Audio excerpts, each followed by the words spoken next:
Habituez-vous à prier. Première partie. Priez sans cesse.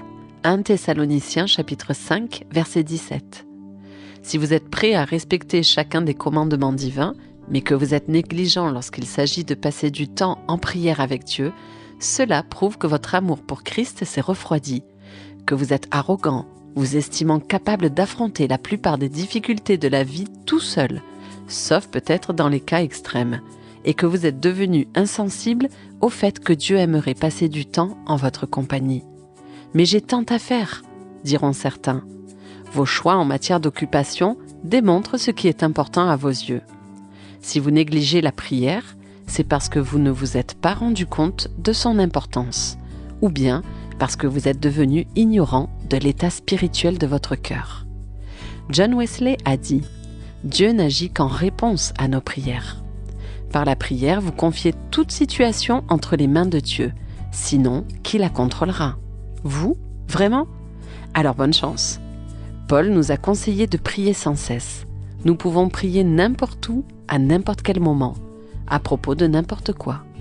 Nos prières peuvent être silencieuses ou verbales, longues ou courtes, prononcées en public ou en privé.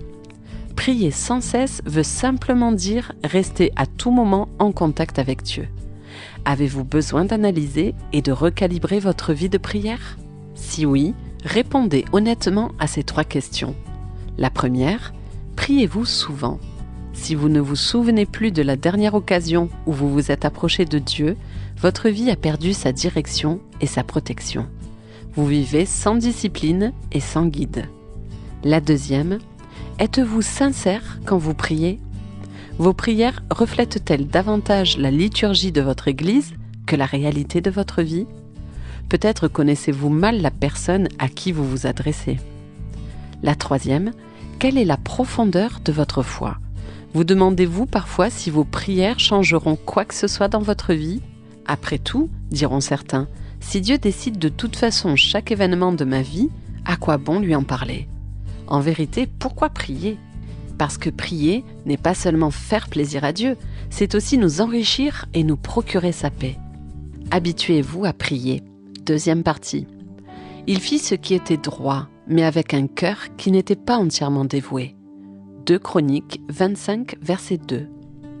Lorsque vous priez, améliore-moi, Seigneur. Dans quel domaine précis souhaitez-vous qu'il intervienne ? Êtes-vous honnête en ce qui concerne vos finances ? Lui donnez-vous la dîme de vos revenus ?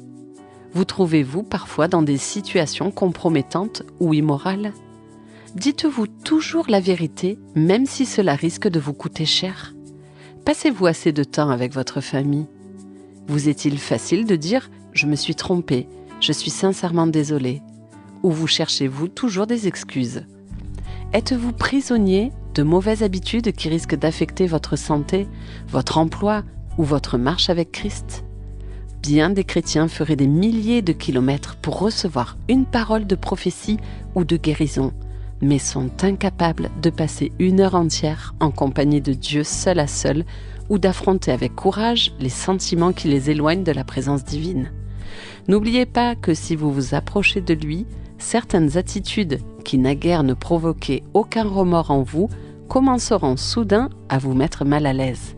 Des phrases malencontreuses par exemple, qui risquent de causer du tort aux autres ou de flatter votre amour-propre ou encore de contredire la parole de Dieu. Parfois, Dieu est obligé de s'éloigner apparemment de nous afin que nous nous mettions à le rechercher avec davantage de sincérité.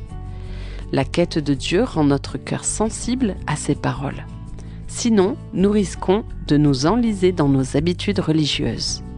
Il est possible de suivre tous les meilleurs rituels du monde tout en laissant son cœur se refroidir un peu plus chaque jour. Réfléchissez bien à ces mots. Il fit ce qui était droit, mais avec un cœur qui n'était pas entièrement dévoué. 2 Chroniques 25, 2.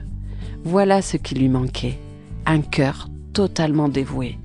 Et le vôtre, est-il entièrement dévoué à Dieu ?